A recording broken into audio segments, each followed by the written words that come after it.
Boa noite, professora Mariana. Boa noite, colegas da nossa cadeira de Gerência Multicultural. Estamos aqui essa noite com o nosso amigo, embaixador Sérgio Tutiquian, para conversar um pouco sobre essa questão de cultura diplomática, a cultura dentro do Itamaraty e trazer esse assunto para a nossa discussão que estamos tendo em aula com a professora Mariana. Boa noite, Sérgio. Muito obrigado por nos receber aqui. É sempre um prazer receber os alunos da SPM e espero que a minha contribuição seja de alguma ajuda. Certamente será. E a nossa ideia, assim, é conversar, né, Sérgio? Ver, assim, com a tua experiência dentro do... Sendo um diplomata que chegou a embaixador, que teve uma grande vivência dentro do Itamaraty, como é que funciona essa questão da cultura dentro do Itamaraty, dentro da vida diplomática, o ethos da diplomacia que muito se fala? Na verdade, para um aluno que deixa o Rio Branco, é uma mudança muito grande, porque ele... além de ter saído da sua cidade natal, 90% não é de Brasília, ele deixa sua família, deixa seus amigos e vai para um ambiente novo, onde ele é praticamente ressocializado, no sentido de que ele deverá adquirir esse ethos para ser bem aceito na carreira. Ninguém dirá nada, ninguém chamará atenção, mas como há muitos embaixadores que são professores que dão aulas no Rio Branco, eles passarão a olhar meio torto se você não se apresenta bem com a sua roupa, se você só tem um traje, não tem importância, ele há de ser azul marinho, se você não tem uma postura compatível com aquilo que a carreira espera de você, você passa a ser visto com maus olhos. Agora, aqueles que estão abertos a mudanças, as coisas não são tão difíceis assim. Até a própria cidade de Brasília favorece, pelo fato de que as moradias são feitas em quadras por carreiras ou por profissões. Então haverá a quadra dos diplomatas, aonde você terá os seus colegas mais velhos, morando às vezes no mesmo prédio que você, um andar acima, um andar abaixo. Se você é bom observador, você vai observar o comportamento dele, como é que ele age, como é que ele faz. Você vai frequentar o mesmo clube, que é o clube dos diplomatas, onde você vai à piscina, ou vai jogar tênis, ou vai jogar golfe, seja lá o que for. Você vai frequentar as mesmas reuniões, evidentemente que cada um mais ou menos na sua categoria.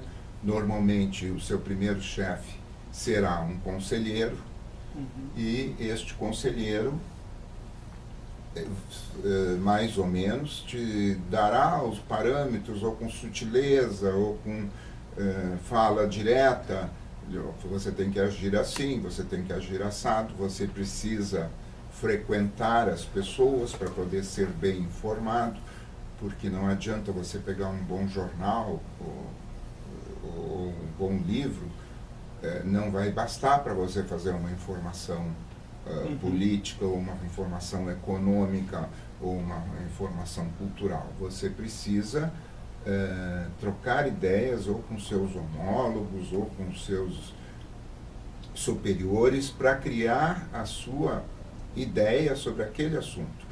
Além do que, com as facilidades da internet, o imediatismo da informação perde o valor se você não puder enriquecê-la com esses contatos que você vai estabelecendo. Quer dizer, ter bons contatos. Se você está na área econômica do Ministério, você tem que ter bons contatos na área econômica em Brasília. Se você está no exterior, você tem que fazer amizade, visitar os seus colegas estrangeiros, escolhendo mais ou menos os países que você pode mais colocar no porte do Brasil, e por aí vai. Agora, se você começa a destoar, quer dizer, se você é convidado para jantar e não retribui, você não será mais convidado. Se você convidado para esse mesmo jantar e não segue a regra de levar um presente ou mandar flores depois do jantar, agradecendo, ou levar uma garrafa de vinho, seja lá o que for, que são praxes estabelecidas não só aqui no Brasil, mas internacionalmente também. Sim. Você passa a não ser convidado. Não sendo convidado, você passa a não ter fontes. Uhum. Quer dizer, você, se tiver principalmente num país onde haja censura de imprensa, fica muito difícil para você conseguir ser bem informado. Embaixador Tutiquian, uma coisa muito interessante que tu falou anteriormente é aquela questão da ressocialização que existe, que até estávamos conversando um pouco sobre isso antes de estarmos gravando. De que forma a gente pode pegar essa questão da ressocialização, que pode ser talvez resumida como aprender um novo modus operandi, aprender o ethos da diplomacia, como se portar, como se vestir, como o senhor mesmo disseste. Como que a gente pode relacionar isso com aquela questão da diplomacia ser visto como algo elitizado? Na verdade, ela será sempre elitizada no sentido cultural, porque você, para entrar no Itamaraty, você vai passar por um exame que eu não digo que seja difícil, mas é trabalhoso, ele é muito abrangente e você vai ter que ter muita cultura geral. Às vezes não precisa ser profunda essa cultura geral, mas você tem que ser capaz de poder manter qualquer tipo de conversa, desde uma conversa frívola, saber se o tapete é persa ou se não é, ou até discutir um assunto mais sério, mas você tem que ser capaz de falar com quem está ao seu lado na mesa. Os jantares são sempre à francesa, portanto, sentados. Falar com quem está à sua frente e falar com o seu anfitrião, quer dizer, você não pode chegar lá mudo e sair mudo. Uhum. Você também precisa ter cuidado, aprender a desviar os assuntos quando você sente que o seu interlocutor está criando um certo mal-estar com aquilo que ele está abordando. Você tem que habilmente tentar trocar de assunto. E para tudo isso existe um certo treino, mas esse treino é adquirido ao longo do tempo. Quer dizer, você começa a frequentar primeiro nos seus iguais, quer dizer, os seus homólogos, depois você vai subindo e seu chefe sempre vai tentar lhe puxar, principalmente se você for um bom funcionário. Agora, não basta ser só competente. É preciso também ter muita inteligência emocional. Aderir a esse ethos. Saber, quase que intuir quando deve falar, quando não deve falar, quando deve ouvir. Aliás, em qualquer profissão, em qualquer relacionamento profissional, é muito importante a inteligência emocional. Saber se controlar, engolir sapo, se for preciso. Até porque essa carreira é uma carreira muito hierarquizada e você nem sempre encontrará pessoas simpáticas e afáveis para serem seus chefes. Sim. Então você precisa saber como se comportar. Às vezes não é o embaixador, é a embaixatriz que é difícil, mas você saberá, usando a sua inteligência emocional, como se conduzir. Se você fizer bem isso, usar a sua inteligência emocional, for competente e for agradável, você vai ser sempre convidado e sendo sempre convidado, você vai estabelecer bons contatos que serão muito necessários para a promoção. Uhum. Como eu disse, é uma carreira hierarquizada e que possui dois tipos de promoção: promoções por merecimento e promoções por antiguidade. Como ela tem uma forma piramidal, a carreira, você tem 800 vagas embaixo, quando entra, mas você só terá 120 no topo da carreira. Então, alguns, ou a grande maioria, ficará pelo caminho. No máximo chegará a conselheiro, que é mais ou menos o que acontece no Exército. Nem todos chegam a general, quer dizer, a maioria chega a coronel. E a hierarquia, ela funciona, quer dizer, o primeiro secretário é superior hierarquicamente ao segundo, e o conselheiro é superior e por aí vai. E essa hierarquia se estende à sua família também, de modo que você deve escolher bem a sua mulher, porque ela poderá lhe ajudar muito ou lhe atrapalhar muito. Embaixador, em relação a essa questão, como a gente estava falando, né, como funciona esse ato diplomático e essa elitização que se tem da carreira diplomática, como que o senhor vê essa questão das ações afirmativas e das consequentes cotas que existem atualmente, a partir de 2014, para... Eu realmente não peguei essa época, não conheço bem o funcionamento. Eu sei que houve um momento em que eram garantidos esses 20% só na primeira fase da seleção, porque ela é dividida em 3 fases. Mas se você está me afirmando que isso se estende até o fim, eu vejo com bons olhos. Eu acho que o Itamaraty sempre teve dificuldade quando se viajava para a África. Afinal, a nossa argumentação era sempre de que estávamos num país irmão, e você olhava e as pessoas com olhos azuis. Eu me lembro de um colega meu que era embaixador na Nigéria, que se chamava Michael Fraser Neal, filhos de ingleses. Era estranho que a gente não pudesse ter alguém mais um pouquinho mais moreno, um pouquinho... me lembro que havia um médico de afrodescendente no ministério, era o único médico que havia, que se colocava às vezes ele na delegação, quando se ia para a África, acreditando ele como diplomata, para poder pelo menos ter um que fosse, porque não raro eles perguntavam às vezes, onde é que estão os irmãos africanos. É verdade que o Itamaraty nunca chegou a discriminar, mas como eu disse informalmente quando você chegou, até um determinado momento, até 1964, 65, são famílias muito tradicionais aqui, da própria linhagem diplomática, que tinham linhagem diplomática. E aí eu posso citar o ministro Lampreia, o falecido ministro Lampreia. Ele era neto de ministro das Relações Exteriores de Portugal. O pai dele era embaixador aqui no Brasil e ele chegou a ministro de Estado das Relações Exteriores. Mas passaram a entrar também pessoas que não tinham linhagem no sentido de ter familiares na carreira. E essas pessoas, como eu, que não tinham linhagem, eu sou filho de primeira geração, também conseguiram chegar ao topo, talvez com um pouquinho mais de dificuldade que os que tinham linhagem, mas por méritos próprios. Então, não vejo por quê.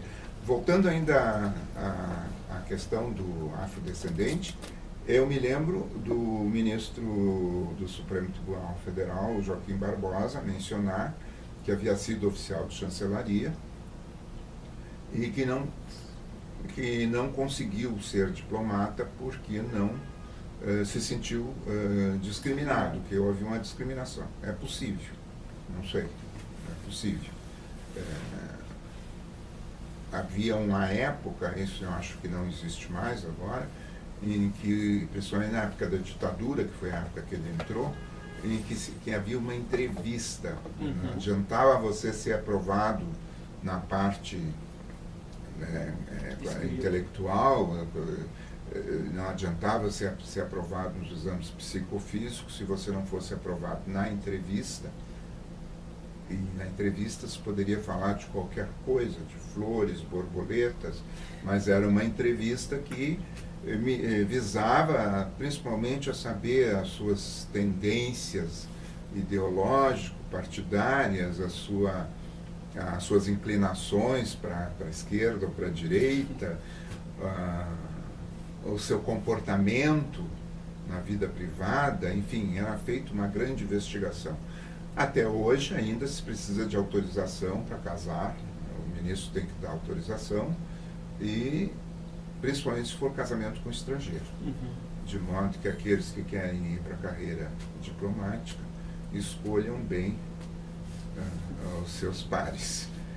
principalmente se forem pessoas, principalmente se para a mulher diplomata é mais complicado, porque ela terá que escolher um marido que tenha uma profissão que se adapte a contínuas mudanças, e terá que ser alguém que tenha um certo nível cultural, quer dizer, não posso... Lembro que na SPM eu tinha uma aluna, naqueles encontros do Clube de Diplomacia, que não foi no Clube de Diplomacia, foi na época que vocês tinham como cadeira também cerimonial e protocolo. E eu andei dando umas aulas, umas palestras, e ela me disse que o marido dela era chofer de caminhão. Eu não tenho nada contra o chofer de caminhão, mas é difícil para um chofer de caminhão se adaptar a um tipo de conversa, um tipo de vida, se ele não teve nenhuma vivência antes. Já a mulher que não é muito culturalmente, não tem um nível cultural muito bom, ela tem mais facilidade de adaptação. Para o homem é mais complicado. E a parte da profissão, apenas 4 países permitem que o cônjuge trabalhe, que é a Austrália, Estados Unidos, Inglaterra e Canadá. Os outros países não permitem, então você terá que ficar em casa, ficar cuidando dos filhos, ou cozinhando, preparando o jantar. Eu não sei bem o que ele fará. Sim. Mas é complicado, a menos que ele seja pianista ou escritor. O que eu aconselho é que as moças casem com os diplomatas, e aí dá mais certo. Então, além de dobrar o salário. Então a gente também pode fazer, para encerrar mais a nossa entrevista, mas a gente pode fazer uma pequena distinção também entre o diplomata e a diplomata. Existem questões diferentes na cultura diplomática? A diplomata, 40% das diplomatas, isso foi uma estatística que foi feita, acho que há uns 3 anos atrás, não casam, preferem não casar. E eu diria que 90% das que casam com colegas.